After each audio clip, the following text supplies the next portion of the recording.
Assalamualaikum warahmatullahi wabarakatuh. Oke, di video kali ini saya akan membahas terkait dengan pembahasan kuis 1 dan juga kuis 2 ya. Oke. Untuk kuis 1 soal nomor 1 ya. Di sini ditanyakan terkait dengan arti dari sistem persamaan linier seperti itu ya. Nah, ini sudah ya. Jadi sistem persamaan linier itu merupakan himpunan berhingga dari persamaan-persamaan linier ya, dengan variabel-variabelnya itu ya x1, x2 dan seterusnya sampai xn seperti itu ya. Oke, kemudian untuk soal nomor 2 ya.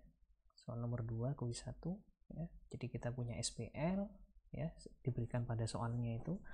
Kemudian nanti SPL-nya itu kita bentuk dalam bentuk matriks seperti ini ya. Kita punya bentuk SPL kita nyatakan dalam bentuk matriks seperti ini ya. Kemudian dari SPL ini, karena untuk soal nomor 2 itu kita disuruh menggunakan metode inverse seperti itu ya, jadi kita cari terlebih dahulu inverse dari matriks A ini ya. Jadi dari matriks A ini kita cari inverse-nya gitu ya. Jadi inverse-nya berapa gitu ya. Nah, ini kita cari inverse-nya. Inverse-nya itu berapa gitu ya. Oke. Kemudian seperti yang sudah saya pernah kasih tahu ya, bahwasanya untuk mendapatkan A inverse ya, itu cukup kita konstruksi suatu matriks, kita konstruksi suatu augmented matrix ya, yang mana augmented matriksnya itu terdiri dari A dan juga matriks I gitu ya, matriks identitas ya. Jadi matriks A kita gabung dengan matriks identitas ya, ukuran 3x3 sehingga menjadi matriks augmented seperti ini ya.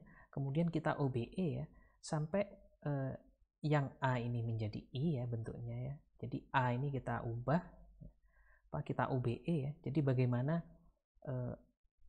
A ini kita OBE ya. Nah, sampai di sini menjadi I ya. Nanti secara otomatis I yang ada di sini itu menjadi A inverse yang ada di sini gitu ya.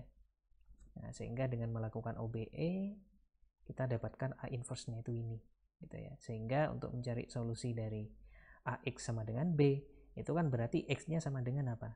A inverse dikali B gitu ya. Nah, A inverse-nya ini ya kan, B-nya ini. Nah, jadi solusinya seperti ini. Gitu ya. Jadi ini solusi. Ya. Kemudian untuk soal nomor 3 ya. Jadi dengan cara yang dengan kasus SPL yang sama ya. Di sini kita disuruh mencoba menggunakan aturan Cramer seperti itu ya. Oke, kita sudah tahu matriks A-nya seperti ini, matriks B-nya seperti ini ya kan. Sehingga kita punya di sini determinan dari matriks A itu 29. Kemudian kalau matriks A1 itu merupakan suatu matriks A yang kolom pertamanya itu kita ganti dengan B ya. Kemudian determinan dari matriks tersebut 73 ya. Dengan cara yang sama kita dapatkan determinan dari matriks A2 dan determinan dari matriks A3 ya. Seperti ini ya. Sehingga untuk solusi-solusinya itu kalau X1 itu berarti determinan dari A1 dibagi determinan dari A gitu ya. Hasilnya sama dengan nomor yang kedua ya. Nah, X2 juga seperti itu, X3 juga seperti itu ya. Jadi mudah ya. Itu kalau aturan Cramer ya. Kemudian soal nomor 4 ya, kita punya SPL seperti ini ya, kita nyatakan dalam bentuk matriksnya kita punya seperti ini gitu ya. Kemudian kita jadikan satu ruas jadi seperti ini ya. Nah, ini ada suatu matriks, ini namanya matriks A min lambda I gitu ya. Kemudian dari persamaan ini kita punya suatu persamaan karakteristik ya. Persamaan karakteristik dari A ya. Nah, diperoleh seperti ini. Nah, untuk penjelasannya kenapa kok kita pakai seperti ini, nanti coba diperhatikan lagi ya video yang sudah saya buat itu ya, terkait dengan sistem persamaan linier AX sama dengan lambda X itu. Coba dilihat ya. Jadi untuk menentukan persamaan karakteristik dari A ya kan, kita bisa menentukan dari determinan dari matriks A-nya ini sama dengan 0 gitu ya. Nah, kemudian kita olah, ternyata kita punya polinomial karakteristik seperti ini ya. Ya, jadi ini namanya polinomial karakteristik ya. Nah, ini lambda kuadrat dikurangi 2 lambda dikurangi 3 sama dengan 0 ya. Kemudian kita faktorkan, ternyata lambda-lambdanya itu lambda sama dengan 3 dan lambda sama dengan min 1 gitu ya. Jadi lambda itu adalah nilai eigen namanya ya. Kemudian untuk soal nomor 4 ini kan yang ditanya sebenarnya kita disuruh menentukan nilai eigen dan juga vektor eigen yang bersesuaian gitu ya. Untuk nilai eigen lambda sama dengan 3, kita punya vektor eigen seperti ini ya. Jadi kita substitusikan ya, lambdanya itu ke persamaan ini, kita substitusikan ke persamaan ini ya, ke persamaan ini. Nanti kita bisa mendapatkan vektor eigen dari persamaan yang saya lingkari ini ya. Nah, saat kita ganti lambdanya itu dengan 3, kita dapatkan persamaan SPL-nya seperti ini ya. Nah, dari sini terlihat apa? Min 2x1 ditambah 2x2 itu sama dengan 0 ya. Atau x1 itu sama dengan x2 ya. Kemudian kalau saya misalkan x2-nya itu t gitu ya, maka akan didapat vektor x1 dan x2 atau penyelesaian dari SPL-nya itu sama dengan seperti ini ya. T dikalikan vektor 11 gitu ya. Nah, kemudian saat kita ambil t-nya itu sama dengan 1, kita peroleh vektor x1 x2 itu sama dengan 11. Nah, ini adalah vektor eigen yang bersesuaian dengan lambda sama dengan 3 gitu ya. Yang bersesuaian dengan nilai eigen sama dengan 3 gitu ya.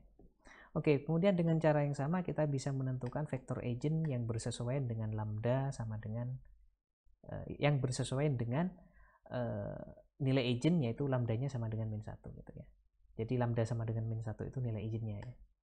Kita substitusikan ke persamaan SPL-nya kita dapat seperti ini ya. Di sini itu artinya berarti kita dapat 2x1 plus 2x2 sama dengan 0 ya. Dari sini kita bisa menyimpulkan x1-nya sama dengan min x2 ya. Kalau saya misalkan x2-nya itu S, sehingga didapat solusi dari SPL itu seperti ini. Jadi S dikalikan min 11 gitu ya. Sehingga di sini saat S-nya sama dengan 1, kita dapat vektor x1 x2 sama dengan min 11 seperti itu ya. Jadi di sini kita bisa menyimpulkan untuk nilai eigen lambda sama dengan 3, vektor eigen yang bersesuaian adalah 11. Untuk nilai eigen lambda sama dengan min 1, vektor eigen yang bersesuaian itu min 11 gitu ya. Nah, di sini ada catatan ya. Jadi pengambilan parameter T dan juga S itu bebas ya. Jadi terserah kalian ya. Entah T-nya kalian pakai setengah, S-nya pakai min 5, terserah kalian ya. Tapi di sini yang paling mudah itu S sama dengan 1 dan T sama dengan 1 gitu ya. Itu ya. Jadi untuk pembahasan kuis 1 seperti itu ya kan? Kemudian kita masuk di pembahasan kuis 2 ya. Kuis 2 di sini ada 3 soal ya. Soal yang pertama itu diberikan vektor V seperti ini ya. Kita disuruh menentukan vektor V-nya itu merupakan vektor unit atau tidak. Nah, suatu vektor dikatakan vektor unit kalau apa? Kalau normnya itu 1. Nah, ternyata di sini setelah kita cari norm dari vektor itu, ternyata 1 nilainya. Berarti vektor V ini adalah vektor unit gitu ya. Kemudian soal nomor 2, kita disuruh mencari jarak dari titik P 1,2 ke garis Y sama dengan 2x min 3 ya. Nah, kita bisa merubah persamaan persamaan garisnya yang semula x sama dengan 2x Y sama dengan 2x min 3, kita rubah menjadi 2x min Y min 3 sama dengan 0 ya. Nah, dari sini kita sesuaikan rumus. Kita punya rumus di sini. Jadi D jarak dari suatu titik ke suatu garis gitu ya. Itu diberikan rumus seperti ini ya. Jadi AX1 ditambah BY1 ditambah C ya. ABC-nya ini konstanta A-nya ini koefisien dari X gitu ya. B-nya itu koefisien dari Y di persamaan garis dan C-nya itu konstanta di persamaan garis gitu ya. Kemudian X1 dan X2 X1, Y1 itu titiknya gitu ya. Nah, jadi nanti kita punya seperti ini, kita tinggal substitusi, ternyata kita dapatkan hasilnya 3/5 satuan jarak ya, atau satuan panjang ya. Satuan jarak atau satuan panjang gitu ya. Karena ini yang ditanya jarak ya. Oke, kemudian soal yang ketiga ya. Soal yang ketiga itu ini soal yang ketiga itu kita disuruh menentukan persamaan bidang yang melewati titik-titik P1, P2 dan P3 ya dengan menggunakan vektor-vektor P3P1 dan P3P2 ya, yang sejajar pada bidang tersebut ya. Jadi sebagaimana yang sudah saya jelaskan di perkuliahan gitu ya. Jadi untuk menentukan persamaan bidang ya dengan menggunakan vektor-vektor yang ada di titik gitu ya. Nah, itu kita cukup ada 3 langkah di sini ya. Nah, langkah pertama itu kita tentukan vektornya ya kan. Jadi kita tentukan terlebih dahulu P3P1 dan P3P2 ya. Nah, caranya diberikan seperti ini.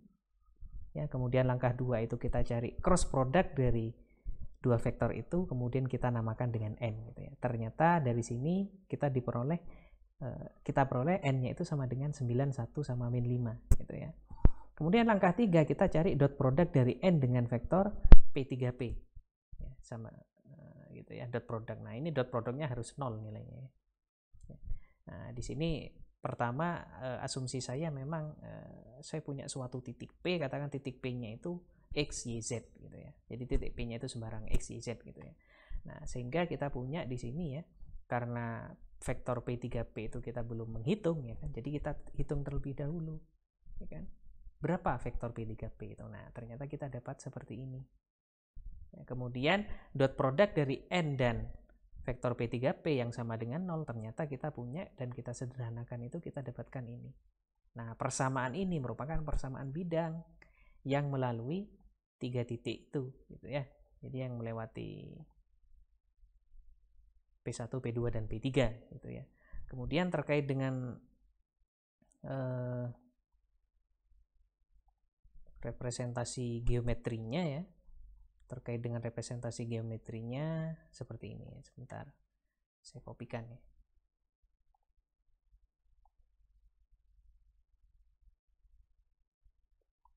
Nah, jadi kita punya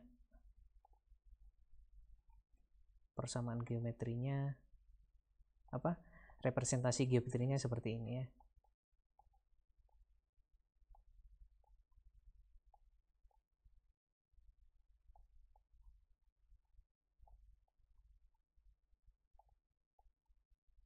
Nah, seperti ini ya. Jadi ini representasi geometri dari soal nomor 3 ya. Ini ya. Saya taruh di sini ya. Seperti itu ya. Jadi kalau kita punya P1 di sini ya, katakan mungkin P3 di sini ya. Kemudian P1 di sini, P2 di sini, berarti ya kita cari vektor-vektor ini ya.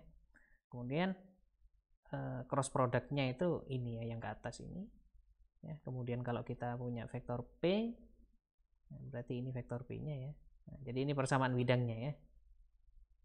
Nanti dot product, jadi ini didotkan dengan vektor ini sama dengan 0 ya. Nah, itu nanti yang kita cari persamaan bidangnya. Itu intinya ya. Oke, mungkin cukup dari saya ya untuk penjelasan kuis 1 dan kuis 2. Semoga dipahami.